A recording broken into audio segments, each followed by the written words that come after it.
Hi friends.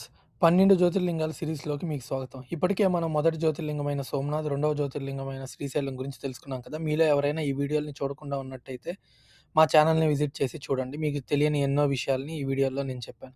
అలాగే మా ఛానల్‌ని దయచేసి సబ్స్క్రైబ్ చేయండి. సో, ఇప్పుడు మనం మూడో జ్యోతిర్లింగం గురించి తెలుసుకుందాం. ఈ మూడో జ్యోతిర్లింగం ఎక్కడుందో మీలో ఎవరికైనా తెలుసా? ఇది మధ్యప్రదేశ్‌లోని ఉజ్జయిన్‌లో ఉంది. ఈ జ్యోతిర్లింగం పేరే మహాకాళేశ్వర్. ఇది కేవలం శివాలయం మాత్రం కాదు. ఇక్కడ కాలాన్ని కూడా జయించే శివుడి లింగం ఉంది. ఇక్కడ జరిగే భస్మహారతి ప్రపంచంలోనే అత్యంత శక్తివంతమైన హారతుల్లో ఒకటి. ఇక్కడ ఇంకొక షాకింగ్ విషయం ఏంటంటే, ఈ లింగం దక్షిణముఖిగా ఉంటుంది. అంటే ఈ లింగం చాలా పవిత్రమైనది మరియు చాలా శక్తివంతమైనది. ఇక్కడ ఒక రహస్యం దాగి ఉంది. ఆ రహస్యం ఏంటి? అసలు మహాశివుడు ఇక్కడ మహాకాళేశ్వరుడుగా ఎందుకు ఉద్భవించాడు? ఈ స్థలం గురించి మీకు ఎన్నో తెలియని విషయాలని నేను తెలియజేస్తాను. సో, కిందున్న లింక్‌ని క్లిక్ చేసి వీడియోని పూర్తిగా చూడండి. మీకు ఎన్నో గొప్ప విషయాలు తెలుస్తాయి. అదేవిధంగా మా ఛానెల్ సబ్స్క్రైబ్ చేసి మీకు గనుక నచ్చినట్టయితే లైక్, షేర్, కామెంట్ చేయండి. Thank you.